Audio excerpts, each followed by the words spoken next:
قاتلوں، چوروں اور ڈاکوؤں کے ساتھ مل کر ان کی سہولت کاری کرتے ہو، اور پھر جب گھر والے گھر میں ڈکیتی ہونے پر، گھر میں قتل ہونے پر چیختے ہیں ڈاکوؤں کے خلاف، چوروں کے خلاف، تو تم گھر والوں کے ساتھ مل کر بھی شور مچانا شروع کر دیتے ہو۔ تم خارجیوں کے ساتھ ہو، تم ان کے سہولت کار ہو، تم ان کے وکیل ہو، تم ان کا دل اور دماغ ہو، تم ان کو زبان دیتے ہو، تم ان کو یہاں پر فکری اور نظریاتی قسم کا تحفظ بھی دیتے ہو، تم یہاں پر پوری پاکستانی قوم کو کنفیوز کرتے ہو، اس کو تقسیم کرتے ہو، اور اس کے بعد اہل بیت کے ساتھ مل کر ماتم بھی کرتے ہو۔ مجھے تو یہ فیصلہ دینے میں کوئی آر نہیں ہے، کوئی رکاوٹ نہیں ہے۔ میں پوری طرح قائل ہوں کہ ہر وہ شخص، ہر وہ جماعت، ہر وہ گروہ جو کہ دہشت گردوں کا ساتھی ہے، جو خارجیوں کا ساتھی ہے، اس کو دہشت گردی کی مذمت کرنے اور ساتھ مل کر آنسو بہانے کا کوئی حق حاصل نہیں ہے، بلکہ ان کو چاہیے کہ اپنے گریبان میں جھانکیں، اپنے آپ کو کٹہرے میں کھڑا کریں۔ تم لوگ قاتلوں کے ساتھی ہو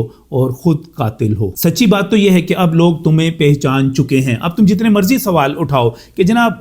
جو دہشت گرد تھا اس کا شناختی کارڈ کیسے بچ گیا، تم جتنے مرضی سوال اٹھاؤ کہ دہشت گرد جو ہے وہ اتنے لمبے فاصلے کو طے کرتے ہوئے وہاں تک کیسے پہنچ گیا، ہمیں پتہ ہے کہ تم کیا کر رہے ہو۔ تم صرف اور صرف سہولت کاری کر رہے ہو دہشت گردوں کی، ان کو جواز دے رہے ہو، ان کو راستے دے رہے ہو، ان کو تحفظ دے رہے ہو، اس قوم کو کنفیوز کر رہے ہو۔ ہمیں ابہام کا شکار کر کے تم اہل کوفہ کی طرح تم ہمیں مروانے کی سازش کر رہے ہو، کیونکہ تم چاہتے ہو کہ پاکستان کمزور ہو، اور انشاءاللہ تعالی تم ناکام اور نامراد ہی رہو گے۔